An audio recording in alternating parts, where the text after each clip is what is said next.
الحمد لله نحمده ونستعينه ونستغفره ونؤمن به ونتوكل عليه ونعوذ بالله من شرور أنفسنا ومن سيئات أعمالنا من يهده الله فلا مضل له ومن يضلله فلا هادي له ونشهد أن لا إله إلا الله وحده لا شريك له ولا نظير له ولا مثال له ولا مثل له ولا معين له ولا بصير له ولا مشير له ونشهد أن سيدنا وسندنا ونبينا وشفيعنا وهادينا ومرشدنا ومولانا إمام الأنبياء وسيد الأنبياء وخاتم النبيين باليقين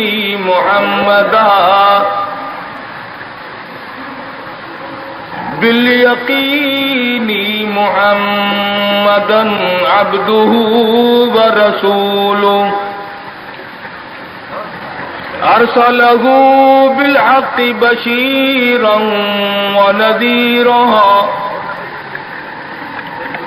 صلى الله تعالى عليه وعلى آله وأصحابه وأزواجه وذرياته وبارك وسلم تسليما كثيرا كثيرا. أما بعد فأعوذ بالله السميع العليم من الشيطان الرجيم. بسم الله الرحمن الرحيم. يا أيها الناس اتقوا ربكم الذي خلقكم من نفس واحدة وخلق منها زوجها وبث منهما رجالا كثيرا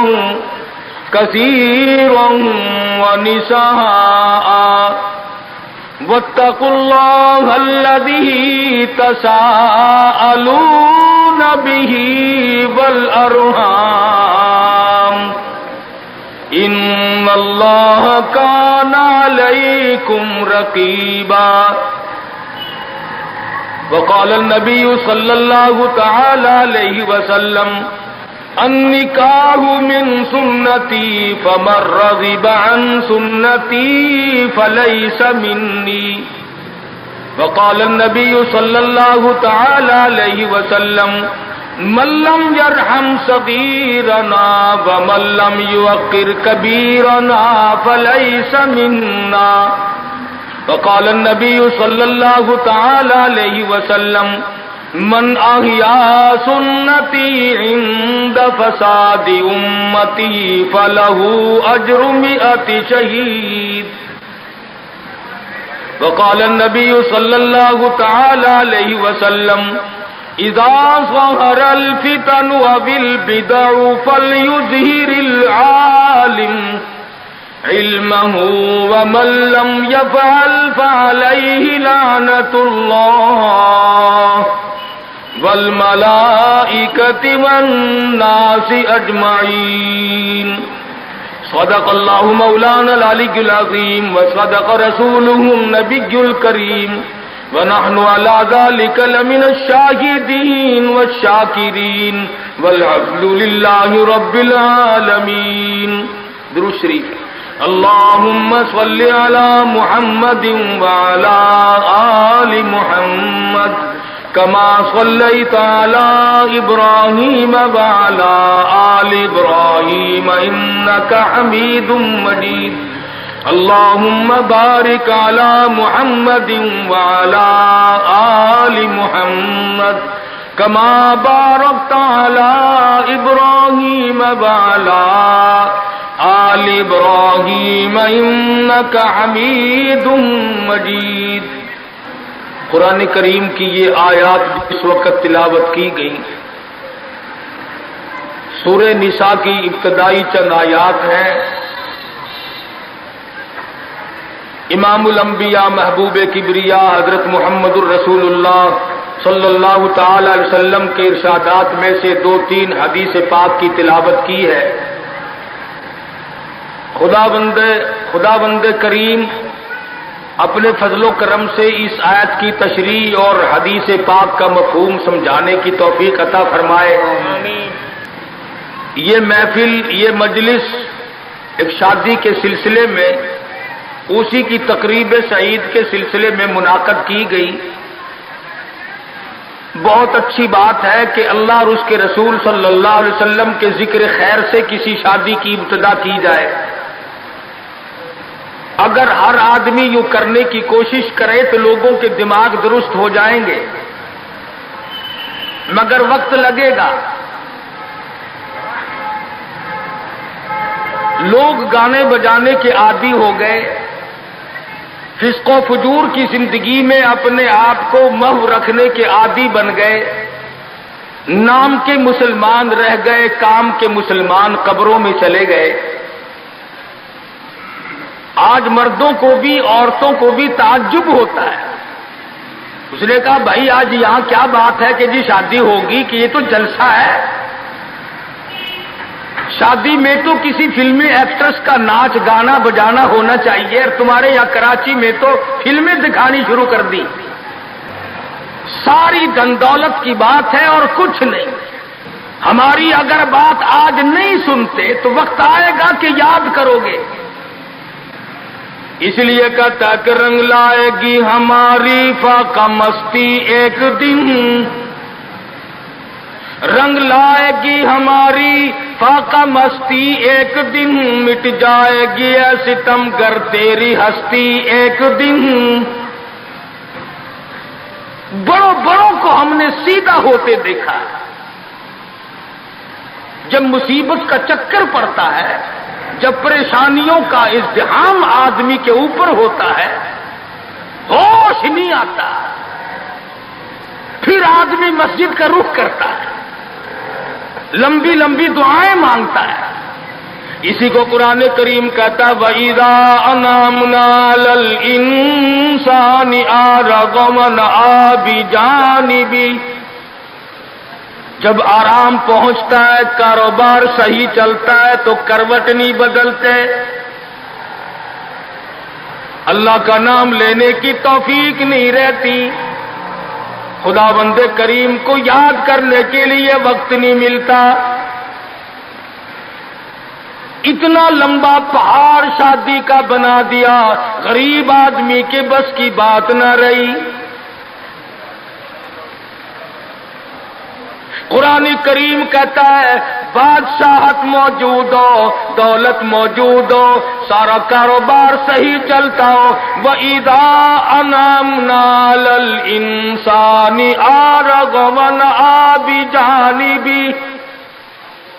اور جب مصیبت آئے وَإِذَا مَسَّهُ الشَّرُّ فَذُو دُعَاءٍ عَرِيضٍ.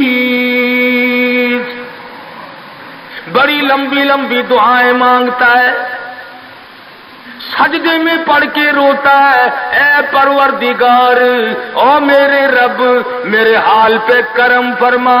جب مصیبت ٹل جاتی ہے پھر خرمستی کرتا ہے۔ امام الانبیاء محبوب کبریا حضرت محمد مصطفیٰ صلی اللہ تعالی علیہ وسلم کی شادی کا وقت آیا، آپ بالکل نادار ہیں، مفلس ہیں، غریب ہیں۔ ایک عورت نے آ کر آپ سے بات کی کہ آپ کی شادی کر دی جائے۔ قربان جاؤں، ارشاد فرمایا میری شادی ہوگی کیسے؟ گھر نہیں، در نہیں، زر نہیں، پر نہیں، میرے پاس تو ساز و سامان نہیں۔ وہ کہنے لگی ایسی عورت سے اگر نکاح ہو جائے جس کے پاس دولت بھی ہو، سب کچھ موجود ہو، ارشاد فرمایا میں کس طرح سے کروں؟ وہ مجھ سے بھی تو مطالبہ کرے گی۔ صاحب کہنے لگی سیدہ خدیجہ رضی اللہ تعالی عنہ، جس کو مکے کے بڑے بڑے چودھریوں نے پیغام دیے تھے، نکاح کے لیے آئے تھے، بڑے بڑے لوگوں نے پیغام دیے، دولت مند آئے، چودھری آئے، مکے کے رئیس آئے، بڑے بڑے قریش آئے، لیکن خدیجہ کہنے لگی او لوگو تمہیں کیا معلوم ہے، میں نے ملازم رکھ کے دیکھ لیا، میں نے کاروبار کرا کے دیکھ لیا، خدا کی قسم میں چوبارے پہ کھڑی تھی، جب حضور اکرم صلی اللہ علیہ وسلم چلنے لگے میرا سامان لے کر، میری آنکھوں نے دیکھا بادل نے چھاؤ کر لی تھی۔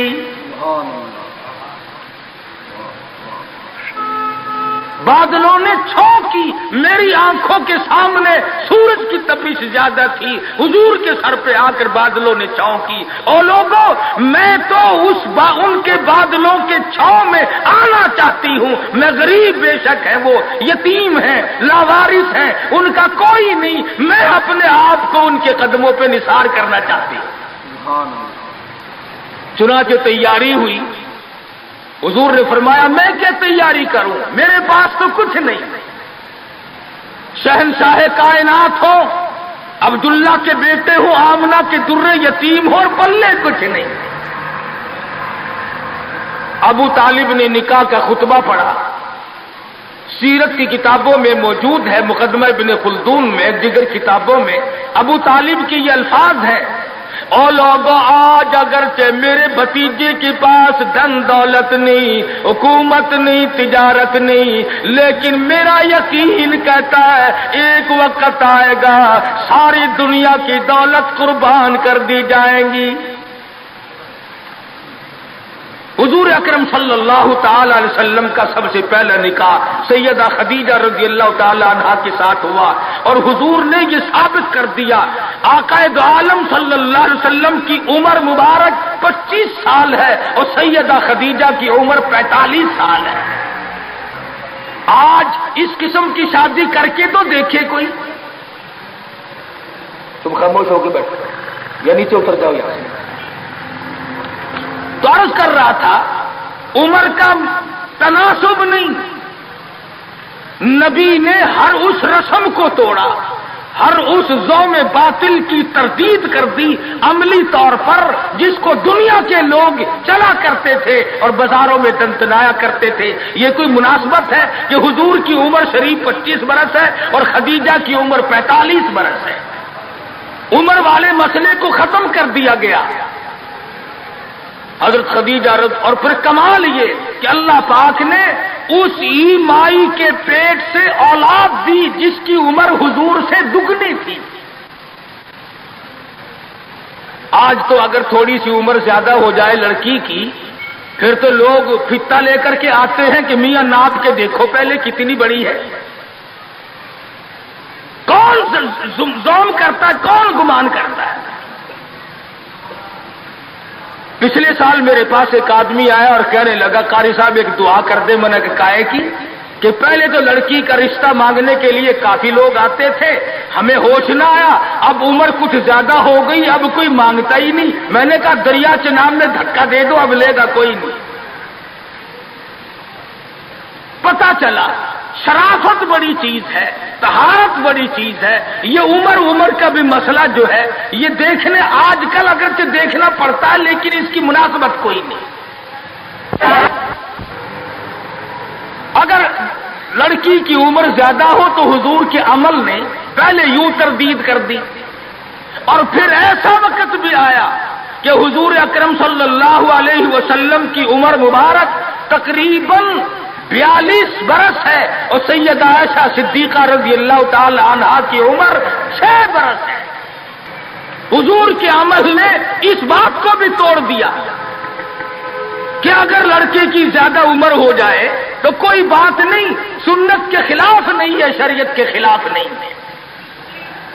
سیدہ عائشہ صدیقہ رضی اللہ تعالی عنہا کی عمر مبارک اس وقت 9 برس ہے جب رخصتی ہوئی، اور حضور صلی اللہ علیہ وسلم کی عمر شریف میں حیات اور زندگی میں سیدہ عائشہ صدیقہ نے 18 برس گزارے.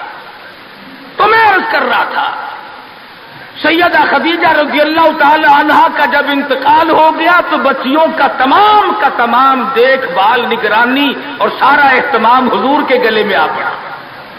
آپ بڑے پریشان ہوئے، غرض ہے کہ آپ نے اپنے عمل سے یہ سارے کے سارے زندگی کی جتنی رسومات تھی ان سلم کے بارے میں قرآن کریم نے صراحت کے ساتھ فرما دیا، وَوَجَدَكَ عَائِلًا فَأَغْنَىٰ.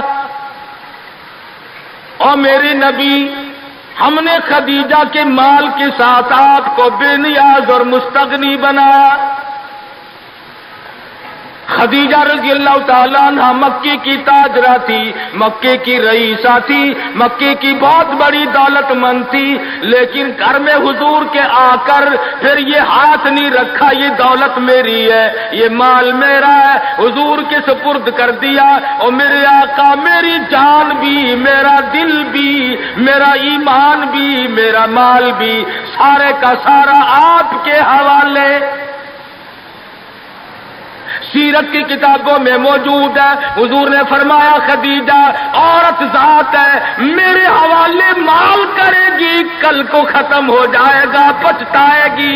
عرض کرنے لگی میرے آقا آپ چاہے ایک دن میں ختم کر دیں میں اوف نہ کروں گی. چنانچہ دوسرے ہی دن حضور اکرم صلی اللہ علیہ وسلم نے محض چند دنوں میں جتنی خدیجہ کی دولت تھی ساری مکے کے غریبوں میں تقسیم فرما دی. آج کل تو لڑکی جو کپڑا جو جہیز لے کر آئے ایک ایک چیز پہ اصل تو گھر والے انشاءاللہ نام لکھ کر بھیجتے ہیں، پہلے سے ہی ہر چیز پہ نام لکھا ہوا ہوتا ہے، اور نام نہ بھی لکھا ہو اس کی نظروں میں ہے. مجال ہے کوئی اگلے گھر کا آدمی اس کی لائی ہوئی چیز کو ہاتھ تو لگا کے دیکھے، میاں تم کون ہوتے ہو میں لائی ہوں. سیدہ خدیجہ کے عمل نے اس بات کی بھی تردید کر دی کہ جب تم شادی ہو کر کے آ گئی ہو تو تم بھی اور تمہارا مال بھی سب اس کے سپرد ہے. حضور صلی اللہ علیہ وسلم نے اپنی 11 شادیاں فرمائی اور 4 بیٹیوں کی شادیاں فرمائی. سیدہ رقیہ رضی اللہ تعالیٰ عنہ کی شادی عثمان ذی النورین رضی اللہ تعالیٰ عنہ کے ساتھ فرما دی.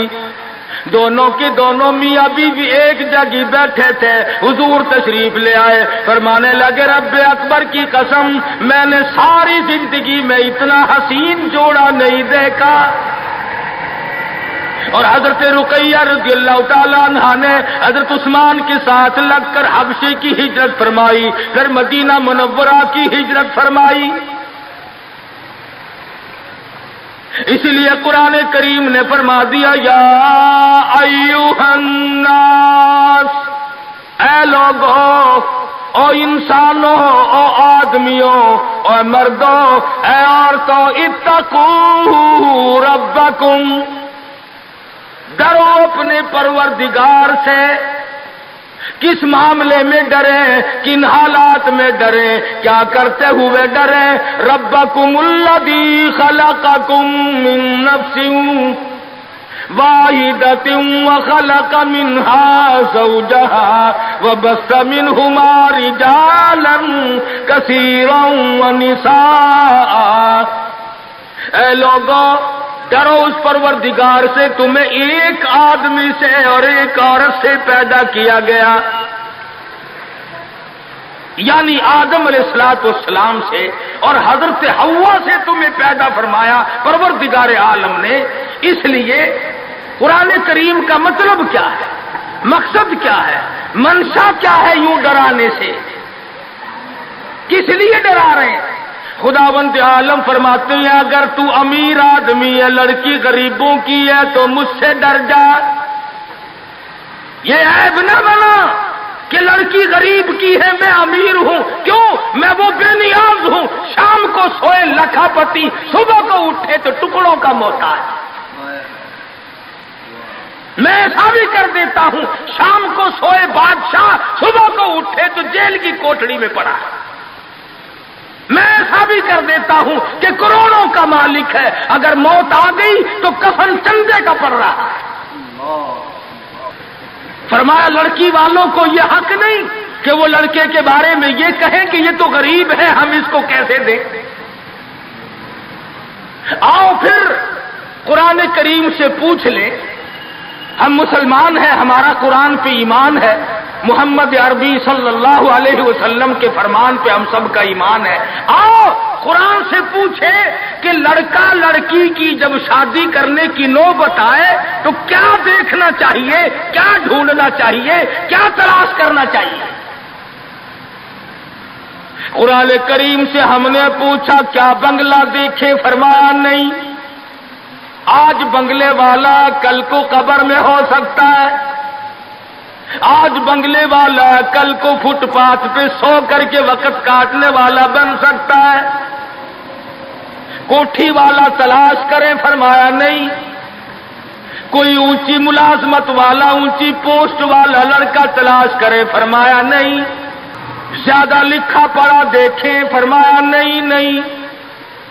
دھن دولت والا دیکھیں، نہیں۔ کاروبار والا تلاش کریں، فرمایا نہیں۔ لڑکی بھی اسی طرح سے مالدار کی تلاش کریں، فرمایا نہیں۔ دولت مندوں کی تلاش کریں، نہیں۔ پھر اے اللہ کے قرآن تو ہمیں بتا ہم کیا معلوم کریں، کیا دیکھیں، کیا سنبھالیں، کس چیز کی تلاش کریں۔ فرمایا وَلَا تَنكِحُوا الْمُشْرِكَاتِ حَتَّىٰ يُؤْمِنَّ۔ نعرہ تکبیر۔ فرمایا لوگوں اگر مجھ خدا سے پوچھتے ہو، میرے قرآن سے پوچھتے ہو، میرے نبی سے پوچھتے ہو تو میں تو تمہیں ایک پہچان بتاؤں گا، ایک واقعہ بتاؤں گا، ایک نظریہ بتاؤں گا، ایک کیفیت بتاؤں گا۔ تمہیں سب سے پہلے یہ دیکھنا پڑے گا وَلَا تَنكِحُوا الْمُشْرِكَاتِ حَتَّىٰ يُؤْمِنَّ۔ اگر لڑکی مشرکہ ہے، شرک کرتی ہے، شرک کرتی ہے، الہ العالمین شرک تو کرتی ہے مگر مالدار بڑی ہے۔ اے پروردگار عالم شرک تو کرتی ہے لیکن خوبصورت بڑی ہے۔ فرمایا وَلَأَمَةٌ مُؤْمِنَةٌ خَيْرٌ مِّن مُّشْرِكَةٍ وَلَوْ أَعْجَبَتْكُمْ۔ قرآن خود کہتا ہے مشرکہ لڑکی چاہے تمہیں مالدار نظر آئے، چاہے تمہیں خوبصورت لگے، اعجبتکم قرآن کے الفاظ ہیں، تمہیں عجیب معلوم ہوتی ہو، تمہیں اس کے انداز، اس کی چال، اس کی ڈھال، اس کی رفتار، اس کا سونا چاندی تمہیں بہت بڑی چیز دکھائی دیتی ہو۔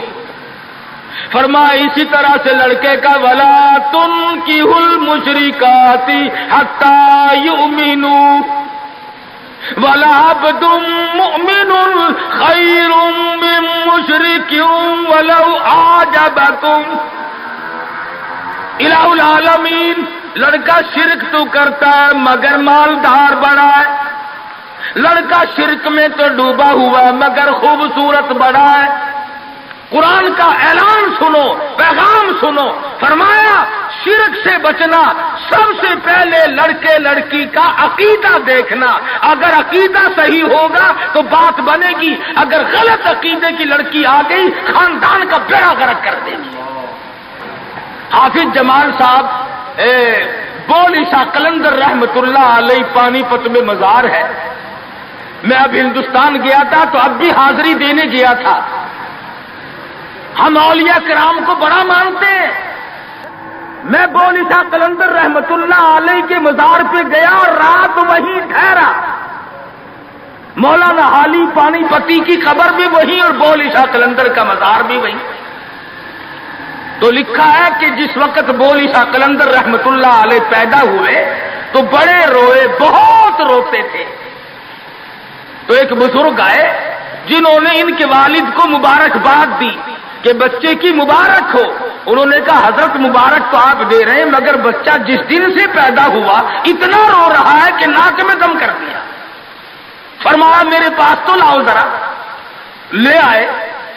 اللہ والے نے ذرا سا اس کان کو منہ لگایا اور ذرا سا اس کان کو منہ لگایا, بچہ خاموش ہو گیا. واپس جانے لگے. شاہ فخر الدین رحمہ اللہ اولیاء کرام میں سے ہیں, بزرگان دین میں سے ہیں. شاہ بہاء الحق زکریا ملتانی رحمت اللہ علیہ کے داماد ہیں. جو لڑکی یہاں رہتے رہتے فوت ہو گئی تھی تو شاہ فخر الدین نے کہا حضرت بتاؤ. فرمایا تمہیں معلوم نہیں بولی شاہ قلندر کی والدہ اماں قرآن کریم کی حافظ ہے اور قرآن سے اتنا عشق ہے, اتنا لگاؤ ہے, اتنا سوز و گداز ہے, اتنی محبت ہے کہ ایک ختم قرآن کا روزانہ پڑھتی تھی. بچے کو پیٹ میں لے کر ایک ختم قرآن روزانہ کا پڑھتی تھی. تو بچے کی روح کا اور قرآن مجید کا اتنا گہرا تعلق ہو گیا. اب چونکہ اماں زچگی میں آ گئی, چھلے میں پڑ گئی, اس لیے قرآن نہیں پڑھتی. ارے آدھی کی عادت ٹوٹی, ناشی کا نشہ ٹوٹا, روئے نہ تو کیا کرے. میں نے اس بچے کے کان میں ایک آیت اس میں پڑھی, ایک آیت اس طرف پڑھی, بچے کی روح کی غذا مل گئی, خاموش ہو گیا. بات یہ کر رہا تھا کہ یہ سارے کے سارے معاملات قرآن کریم کا اعلان ہے. عقیدہ دیکھو, نظریات معلوم کرو. اگر غلط عقیدہ گھر میں آ گیا تو بات بگڑے گی, وہ اپنے ساتھ ساتھ اوروں کو بھی لے بیٹھے گی. اور علماء کرام نے لکھا, تجربے سے بھی یہ ثابت ہوا کہ عورت کی جو گود ہے, عورت کی جو گود ہے یہ پرائمری سکول بھی ہے, یہ مڈل سکول بھی ہے, یہ میٹرک سکول بھی ہے, یہ کالج بھی ہے, یہ وہ یونیورسٹی ہے جس سے نبی بے نیاز نہیں, ولی بے نیاز نہیں, کتب اور ابدال بے نیاز نہیں. اس کالج میں ہر بچہ پڑھتا ہے, ماں کی گود میں لازمی پلتا ہے. اور لوگوں اس کالج کو سنبھالو, اس پرائمری سکول کے استاد کو سنبھالو, اس کالج کے پروفیسر کو سنبھالو, اور وہ ہے بچے کی اماں. ہمارے یہاں بالخصوص عورتوں کی تعلیم کا, دینی تعلیم کا کوئی انتظام نہیں کرتے. بچپن میں چھوٹی چھوٹی بچیاں مسجد میں وقت بے وقت گئیں اور قرآن کریم پہ انگلی پھیر لی, مٹھائی تقسیم ہو گئی کہ آج پروین کا قرآن ختم ہو گیا. نہ اسے عقیدے کا پتہ, نہ اسے نظریے کا پتہ, نہ اسے یہ معلوم کہ میں مسلمان ہوں اور مجھ پہ کن چیزوں کا فرض منصبی جو ہے وہ لاگو ہوتا ہے. لعلہم یتذکرون, میرا کام ہے تمہیں قرآن کی آیتیں کھول کھول کے سمجھا دینا. اب عقل پکڑو یا مت مار لو, وہ تمہاری مرضی. تو فرمایا اتقوا ربکم الذی خلقکم من نفس واحدہ. او لوگوں غرور نہ کرو, تکبر نہ کرو, یوں نہ کہو میرا لڑکا خوبصورت نہیں, ہماری لڑکی بڑی خوبصورت ہے. بہت ممکن ہے شام کو سوئے حسن والی, صبح کو اٹھے تو آنکھوں سے جواب مل جائے. اس لیے کالے گورے کی بات کو لانا یہ بھی خدا کی خود پہ اعتراض ہے, اور مالدار غیر مالدار کی بات کرنا یہ بھی خداوند عالم کے اعتراض پہ, ذات پہ اعتراض ہوگا. فرمایا الذی خلقکم من نفس واحدۃ وخلق منها زوجها وبث منهما رجالا کثیرا ونساء. ایک ایک آدم کی اولاد، ایک حوا کی اولاد، کسی کو کسی طرح کا فخر کرنے کی اجازت نہیں، کسی کو کسی طرح کا غرور کرنے کی اجازت نہیں، کسی کو کسی پر فوقیت جتانے کی اجازت نہیں۔ ہاں فرمایا ان اکرمکم عند اللہ اتقاکم ان اللہ علیم خبیر۔ تقوی، پرہیزگاری، عند اللہ اتقاکم ان اللہ علیم خبیر۔ تقوی، پرہیزگاری، اللہ اللہ کرنا، اللہ کی حضور میں زیادہ سجدے کرنا، یہ ایک عظمت ایسی ہے جو آدمی کو اونچا کر دیتی ہے۔ علماء کرام نے لکھا ہے مکہ معظمہ میں اللہ پاک مسلمان کو زیارت نصیب فرمائے بیت اللہ شریف کی، آمین بھی نہ کہی ہو، عقیدے میں آمین بھی مہنگی ہو گئی ماشاءاللہ، اور ساری چیزیں تو مہنگی تھی، کراچی والوں تمہارے یہاں آمین بھی مہنگی ہو گئی، کیا کہنے تمہاری سہولیتوں کے۔ مکہ مکرمہ میں ایک شخص ایک باندی کا ہاتھ پکڑے ہوئے ہے اور وہ کہنے لگا میں اس کو 20 اشرفیوں میں بیچتا ہوں۔ ایک بزرگ تھے بغداد کے رہنے والے، انہوں نے آپ کی اتنی کم قیمت کیوں بتا رہا ہے؟ وہ کہنے لگا اس میں عیب ہے۔ کیا عیب ہے؟ اس نے کہا عیب یہ ہے کہ ساری رات نماز پڑھتی ہے اور سارا دن روزہ رکھتی ہے، اس میں یہ نقص ہے۔ اللہ والے نے خرید لی، اس نے کہا چلو میری ساتھ نماز پڑھ کے دیں گے، ایک کے بجائے 2 اللہ اللہ کیا کریں گے۔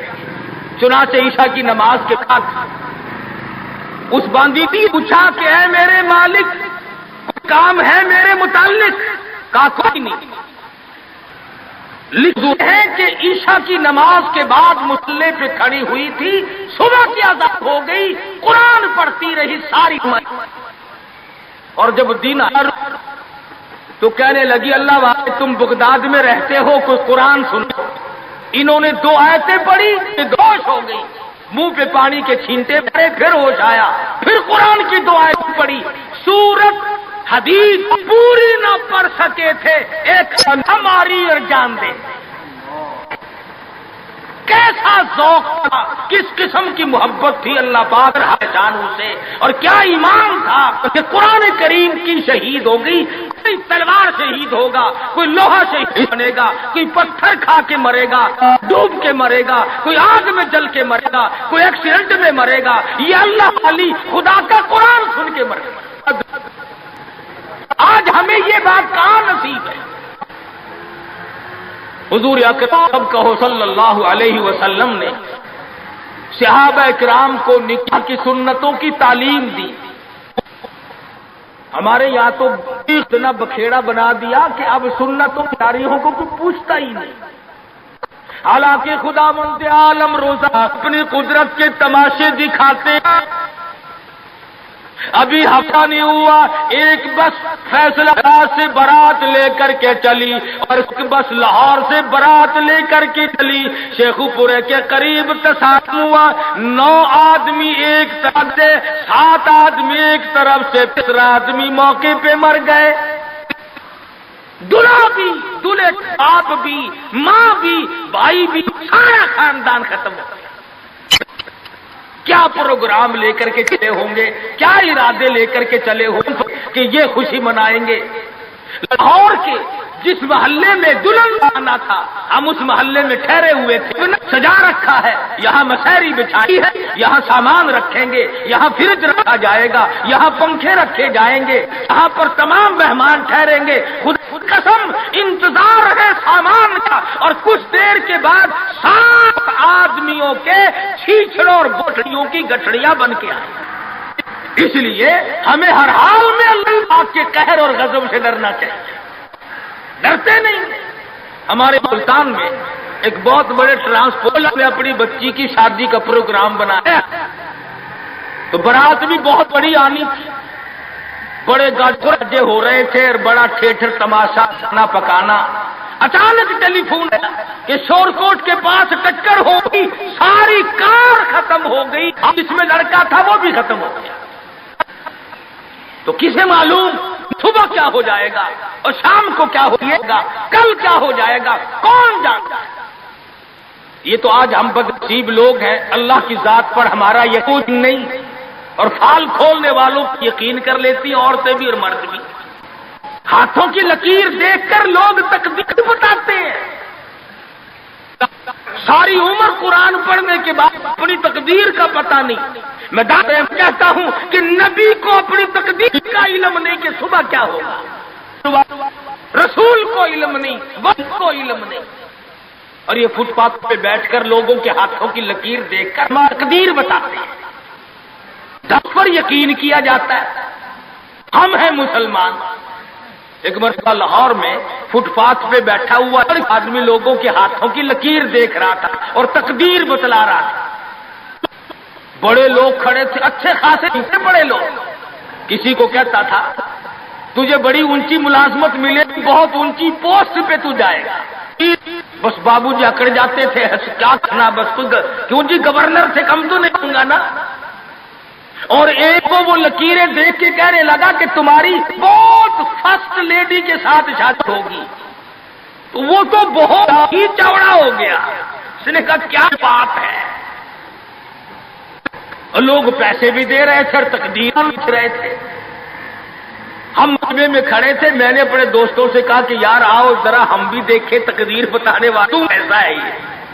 وہ مجمع میں سے آگے کو نکل کر میں نے بھی آگے ہاتھ کر دیا، میں نے کہا سائیں جی ذرا دیکھو میری تقدیر شادی ہے کہ نہیں۔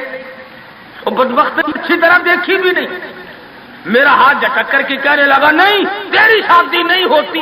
میں کہا کھوتے تیرے باپ کے آپ سے بچے کھیل رہے ہیں، تجھے کیسے معلوم ہو گیا کہ شادی نہیں ہونی؟ البتہ اگر تو دوسری شادی کے بارے میں کہتا ہے تو بات اور ہے۔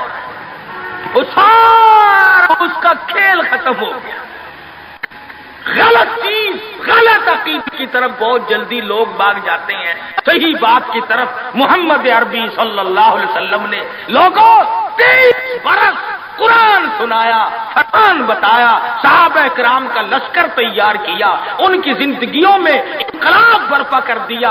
ارے ڈوب کے جو مسلمان کہلاتے ہوئے آج نہ نبی کی صورت ہے، نہ نبی کی سیرت ہے، نہ نبی کی سنت ہے، نہ نبی کا طریقہ ہے۔ ارے آج تک کسی عورت نے ہم سے یہ نہیں پوچھا کہ ہمیں فاطمۃ الزہرا کا لباس تو بتاؤ۔ آج تک کسی مائی نے ہم سے یہ نہیں پوچھا خدیجہ کا لباس بتاؤ۔ کوئی ماں بہن آج تک یہ پوچھنے نہ آئی ایسا صدیقہ رضی اللہ تعالیٰ عنہا کا لباس بتاؤ، ام حبیبہ کا لباس بتاؤ، ام سلمہ کا لباس بتاؤ، رقیہ ام کلثوم زینب کا لباس بتاؤ۔ کون پوچھے، کرنا ہو تو پوچھے۔ مدنی کریم صلی اللہ تعالی علیہ وسلم نے صحابہ کرام کی زندگی میں انقلاب برپا کر دیا۔ شادیاں حضور سے پوچھ کے کرتے ہیں، خدا کی قسم وہ شادیاں کتنی متبرک ہوں گی، کتنی برکت والی ہوں گی جن میں حضور نکاح پڑھانے کے لیے تشریف لاتے تھے۔ صحابی ہے مدنی کریم صلی اللہ علیہ وسلم کا، غریب ہے، نادار ہے، شکل کا بھی ایسا ہی ہے، چھوٹے سے قد کا صحابی ہے مگر حضور کا دیوانہ۔ دریائے کرم جوش میں آیا، فرمایا جلیبی تم نے شادی کی کہ نہیں؟ عرض کی یا رسول اللہ میری شادی کون کرے، غریب ہوں، نادار ہوں، مفلس ہوں۔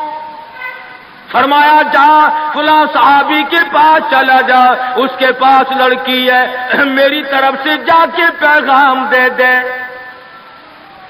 اس نے پیغام دیا، منظور ہو گیا، بڑا خوشی خوشی آیا، آ کے کہنے لگا کالی کملی والے صلی اللہ علیہ وسلم میرا کام بن گیا، میرا گھر بسے گا، میری چوک بسے گی، میرا گھر آباد ہوگا، مگر میرے پلے کچھ نہیں۔ فرمایا جا عثمان غنی سے 300 درہم قرض لے لے، تیرا قرض میں محمد الرسول اللہ ادا کروں گا۔ وہ کتنے خوش نصیب ہوں گے لوگ جن کی امداد شادی میں حضور فرمائے اور ضامن بن رہے، عثمان غنی کی خدمت میں گئے رضی اللہ تعالی عنہ کہ مجھے حضور نے بھیجا ہے 300 درہم قرض دے دے، حضور نے مانگا ہے، حضور ضامن ہے صلی اللہ علیہ وسلم۔ 300 لے کر کے بازار گیا، کچھ کپڑا خریدا، کچھ برتن لیے، کچھ ساز و سامان بنایا، جھوپڑی کی تیاری کی۔ اتنی دیر میں مدینے میں اعلان ہو گیا، انفروا فی سبیل اللہ، اور مسلمانوں آؤ میدان میں، کفر نے اسلام کو للکارا ہے، تیار ہو جاؤ لڑائی کے لیے۔ کیسے ذہن بنا دیے تھے مدنی کریم صلی اللہ علیہ وسلم نے، تو ایسا ہو، اس لیے کہتا جفا جو ہوتی ہے عشق میں وہ جفا ہی نہیں، جفا جو ہوتی ہے عشق میں وہ جفا ہی نہیں، اور جو بے ستم ہو محبت اس میں کوئی مزہ ہی نہیں، جو کسی کے فرمان پہ مار کھائی جائے بڑی لذت آتی ہے۔ صحابی حضور کی خدمت میں نہیں جاتا، اور میرے آقا جہاد میں جاؤں یا شادی کروں، آپ مجھے حکم دیں جو فرماؤ گے کروں گا۔ حضور کی خدمت میں نہیں جاتا، شادی کا پروگرام خود بخود ملتوی کر دیتا ہے۔ اسلام کی عظمت بڑی شے ہے، شادی اس کے مقابلے میں کوئی شے نہیں۔ زیور واپس کر دیے، کپڑا واپس کر دیا، برتن واپس کر دیے، گھوڑا تلوار لی، میدان جہاد میں سب سے آگے جا کے ٹکرا گیا اور زخم کھا کر شہید ہو رہا ہے۔ حضور میدان جہاد میں تشریف لائے، فرمایا میرا دیوانہ شادی میں مصروف ہوگا۔ کسی نے جواب دیا نہیں، فجرحت جرحن شدیدا، یا رسول اللہ ہمارے ماں باپ آپ پہ قربان ہو جائیں، وہ پیچھے نہیں، وہ تو 80 کے قریب زخم کھائے ہوئے نڈھال پڑا ہے، تلواروں تیروں کے 80 کے قریب زخم آئے۔ رحمت دو عالم صلی اللہ علیہ وسلم کا دریائے کرم جوش میں آیا، فرمایا اٹھا کر کے جلدی میرے پاس لے آؤ۔ صحابہ اٹھا کے لائے، رحمت والی گود میں سر رکھ دیا۔ اور لوگوں، کوئی اسپتال میں دم توڑے گا، کوئی ایکسیڈنٹ میں مرے گا، کوئی بیوی بچوں کے سامنے تڑپ تڑپ کے مرے گا۔ خدا کی قسم یہ صحابی کتنا خوش نصیب ہے، رحمت للعالمین کی رحمت والی گود میں دم توڑ رہا ہے۔ نعرہ تکبیر، شان صحابہ۔ اور مدنی کریم صلی اللہ علیہ وسلم نے آخری وقت میں پیشانی پہ بوسہ دے کر کے فرمایا فزت برب الکعبہ، اور نوجوان رب کعبہ کی قسم تو بڑا کامیاب ہے۔ حضور کی گود میں دم توڑ رہا ہے، کیا خوش نصیب ہے، دیدار کرتا ہوا جا رہا ہے رحمت دو عالم کا، گود حضور کی، دیدار حضور کا، ہاتھ حضور کا، پیشانی حضور چوم رہی ہے۔ ارے لاکھوں مرنے قربان کر دوں اس صحابی کے ایک شہادت میں۔ اور پھر توجہ کرنا، ایک بات بتاؤں، بخاری شریف کی روایت میں ہے کہ صحابی کا جب دم ٹوٹنے لگا، جب آخری وقت آیا، حضور کی گود میں سے اچھل کر تڑپ کر اپنا رخسار حضور کے قدموں پہ رکھ دیا، حضور کے قدموں میں دم دے دیا۔ مدینہ منورہ میں اعلان کر دیا گیا شہید ہو گیا صحابی، آؤ نماز جنازہ تیار ہے۔ چاروں طرف سے لوگ آئے، سارا مدینہ ٹوٹ کے آیا۔ جب جنازہ لے کے چلنے لگے، ابو ہریرہ نے دیکھا کہ مدنی کریم صلی اللہ علیہ وسلم اپنے قدم مبارک بچا بچا کر کے رکھ رہے ہیں، جیسا کہ کانٹوں سے بچایا جاتا ہو، روڑوں سے بچایا جاتا ہو۔ ابو ہریرہ نے پوچھا، میرے آقا اینٹ نہیں، روڑا نہیں، پتھر نہیں، آپ کس چیز سے قدم مبارک بچا رہے ہیں؟ فرمایا اس صحابی نے شادی والی عمر بھر کی تمنا، عمر بھر کی حسرت کو، عمر بھر کے ارمان کو، عمر بھر کی آرزوؤں کو حضور کے لائے ہوئے اسلام کی عظمت پہ قربان کر دیا۔ حضور فرماتے ہیں انی ارا مالا ترا، میں تمہیں کیا بتاؤں، اس کا جنازہ پڑھنے کے لیے آسمان سے 4000 فرشتہ آیا ہوا ہے۔ سنت کی اتباع بہت بڑی چیز ہے۔ مدنی کریم صلی اللہ علیہ وسلم نے اپنی بیٹیوں کی شادیاں کر کے صاف صاف بتا دیا کہ یہ طریقہ کار ہے، اس سے زیادہ اور کوئی حقیقت نہیں۔ سیدہ فاطمہ الزہرا رضی اللہ تعالی عنہا کی شادی کا وقت آیا، یہی رجب کا مہینہ ہے۔ ابو بکر صدیق رضی اللہ تعالی عنہ اور فاروق اعظم کو بلایا، فرمایا تمہیں پتا ہونا چاہیے فاطمہ الزہرا سیانی ہو گئی ہے، میں نے نکاح کرنا ہے، مشورہ دو کس سے کروں؟ سبحان اللہ، نبی کے وہ مشیر بھی کتنے خوش نصیب ہیں کہ حضور اپنی بیٹی کے بارے میں بھی صدیق اور فاروق سے صلاح فرما رہے ہیں، مشورہ لے رہے ہیں۔ دونوں کے دونوں نے صاف فرمایا کہ علی سے بہتر کوئی نہیں۔ اندازہ لگاؤ وہ آپس میں اتنی محبت رکھتے تھے کہ ایک دوسرے کی شادی کے بارے میں حضور کو مشورہ دے رہے ہیں۔ فرمایا بہت اچھا، علی مرتضیٰ کو بلاؤ۔ بلا کے فرمایا کہ یہ میرا بھی ارادہ ہو گیا، اور ان دونوں حضرات نے مشورہ دیا کہ خاتون جنت کا نکاح تیری ساتھ کیا جائے، کچھ ہے پلے حق مہر دینے کے لیے؟ کہا یا رسول اللہ میں تو سپاہی آدمی ہوں، میرے پلے کیا ہے؟ یہ تلوار ہے اور یہ میری زرہ ہے جسے پہن کر میں جنگ کرتا ہوں، اور میرے پلے دم دولت کچھ نہیں۔ تو فرمایا کہ یہ زرہ جو ہے اسی کو بیچ کر پیسے بنا لا۔ حضرت علی اٹھے، بیچنے کے لیے بازار جا رہے ہیں، راستے میں عثمان غنی ملے، فرمایا علی کہاں چلے؟ کہا میری یہاں شادی ہے، نکاح ہے، یہ زرہ بیچنے چلا ہوں، میں اپنی حق مہر دوں گا۔ فرمایا آجا سودا کریں گے۔ عثمان نے، علی مرتضیٰ نے سودا کیا، 400 درہم میں سودا ہو گیا۔ جب اٹھ کے چلنے لگے، حضرت عثمان نے زرہ بھی پیسے بھی حضرت علی کو واپس کر دیے اور فرمایا کہ خاتون جنت کی شادی ہو، خرچ عثمان کا ہو، میں بڑا راضی۔ حضرت عثمان غنی رضی اللہ تعالی عنہ سے پیسے لے کر حضرت علی حضور کی جب خدمت میں گئے تو فرمایا زرہ بھی لے آئے، پیسے بھی لے آئے؟ کہ ہاں۔ عثمان نے سب کچھ دے دیا۔ حضور صلی اللہ علیہ وسلم کے بے ساختہ ہاتھ اٹھ گئے، فرمایا عثمان تجھ پر خدا رحم کرے، تو نے ساری عمر میرا ہاتھ بٹایا۔ تو حضرت عثمان غنی سے حضور بڑے راضی تھے۔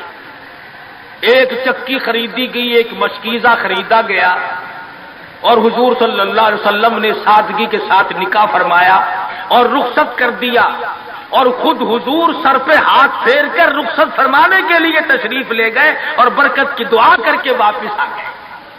بتانا یہ چاہتا تھا کہ شادیوں کو لمبی چوڑے پکھنڈ اور یہ جو بنانا ہے وہ ہم نے بنائے، یہ سارے کا سارا رسموں کا کنواں ہم نے کھودا ہے۔ مہینوں پہلے انتظامات، مہینے پہلے بعد کو انتظامات، پھر لینا دینا۔ آج کل ویسے بھی چیزیں نہیں ملتی، مار سر میں درد ہو جاتا ہے کہ چینی کیسے پیدا کرے، گھی کیسے پیدا کرے، کہاں سے لائے اور کیا کیا جائے۔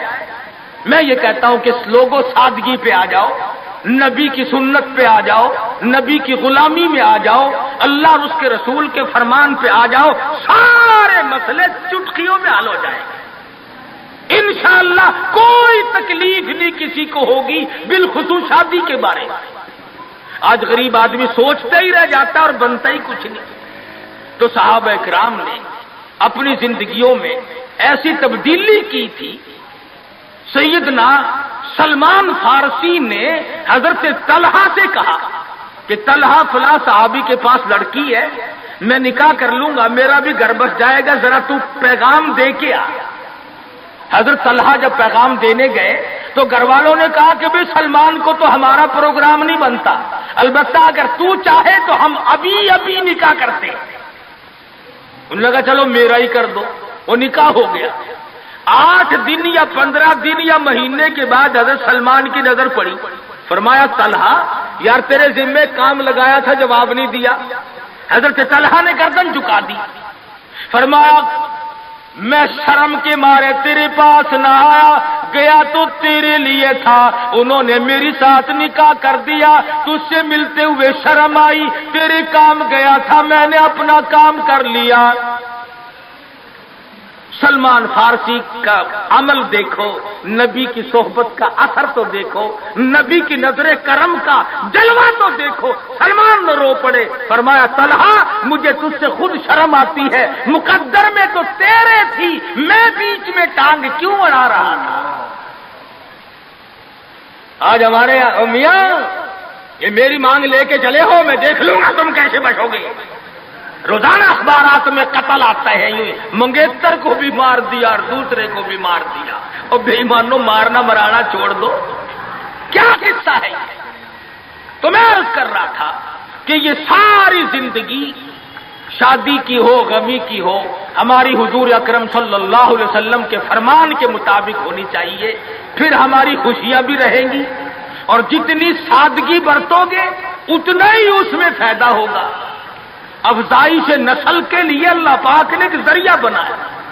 عیسائیوں میں کچھ اور طریقہ ہے، یہودیوں میں کچھ اور طریقہ ہے، ہندوؤں میں کچھ اور طریقہ ہے، سکھوں میں کچھ اور طریقہ ہے، اور ہمیں محمد مصطفیٰ صلی اللہ علیہ وسلم نے یہ طریقہ بتلایا کہ گواہوں کی موجودگی میں قاضی نکاح پڑھانے والا ایجاب و قبول کر دے، بس نکاح تو اس کا نام۔ ہم نے مکہ معظمہ میں مدینہ منورہ میں کئی شادیاں دیکھی، نہ دیگ چڑھی نہ دیگچے چڑھے، نہ برات آئی نہ ڈھول بجا، آئے اور نکاح ہوا اور چھوارے تقسیم ہوئے اور دلہن کو بٹھا کر کے یوں ہی بھاگ گئے، بس لینا نہ دینا، نہ جہیز کی لعنت اور نہ اگلے کے ذمے کوئی چیز۔ تو قرآن کریم نے ان تمام چیزوں کی تردید کی ہے۔ ہمیں سب کو اپنی زندگیوں میں، اپنے بچوں کے اور بچیوں کے معاملات میں ان چیزوں پہ عمل کرنا چاہیے، اپنی زندگی کو سادہ بنا۔ خدا کے پیغام کو مانو، امن ہو جائے گا گھر گھر میں، قبیلے قبیلے میں، برادری برادری میں سکون آ جائے گا، چین آ جائے گی، راحت آ جائے گی۔ اس لیے کہ جب سادگی کے ساتھ کرنے کے عادی بنیں گے تو لوگوں کو تمام طرف سے ریس پڑے گی۔ اب ہمارے یہاں ملتان میں کافی لوگ شادیوں میں تقریر کرانے کا پروگرام بنانے لگ گئے، تو وہ باجے گاجے والی جو لعنت تھی اس سے چھٹکارا پا گیا، اور ویسے بھی مہنگا ہوگا سودا۔ اگر شادیوں میں رنڈیوں کو لاؤ تو وہ بھی 10-20 ہزار سے کم نہیں ہوتی، مولوی بیچارہ یوں ہی مل جاتا ہے، چلو اللہ اللہ بھی صحیح اور مفت میں کام بھی ہو گیا۔ تو کئی چیزیں ہیں، اس لیے اللہ پاک سے دعا کرو، مبارک ہو حاجی عبدالستار کو اور ان کے بھائیوں کو۔ میں اگرچہ جمعہ کبھی نہیں اپنا چھوڑا کرتا، پاکستان میں رہتے ہوئے ملتان جمعہ پڑھاتا ہوں، لوگ باغ بہت دور و دراز سے آتے ہیں، مگر حاجی صاحب نے مجھے فرمایا کہ چھوٹی ہمشیرہ کا نکاح ہے اور وہ ہے جمعے کے دن۔ اب یہ سارے شادی جمعے کے دن کرتے ہیں اور ہماری ڈیوٹی جمعے کے دن، تو میں اس بات سے شرما گیا اور جمعے کے لیے میں اسی لیے ٹھہرا ہوا تھا۔ اللہ پاک کی شادی خانہ آبادی کو باعث برکت بنائے اور تمام خاندان کے لیے رحمتوں کا ذریعہ بنائے۔ اللہ پاک عمل کی توفیق عطا فرمائے۔ وآخر دعوانا ان الحمدللہ رب العالمین۔ بسم اللہ الرحمن الرحیم۔ اللہم صلی وسلم وبارک علی سیدنا و مولانا محمد النبی الامی الہاشمی وعلی آلہ واصحابہ برۃ الکرام۔ پروردگار عالم ہم سب مسلمانوں کو حضور صلی اللہ علیہ وسلم کی سنتوں پہ عمل کی توفیق عطا فرما، ہم سب کو حضور اکرم صلی اللہ علیہ وسلم کا غلام بنا، حضور کی غلامی میں موت آئے، غلامی میں حشر ہو، عظمت اور محبت نصیب فرما۔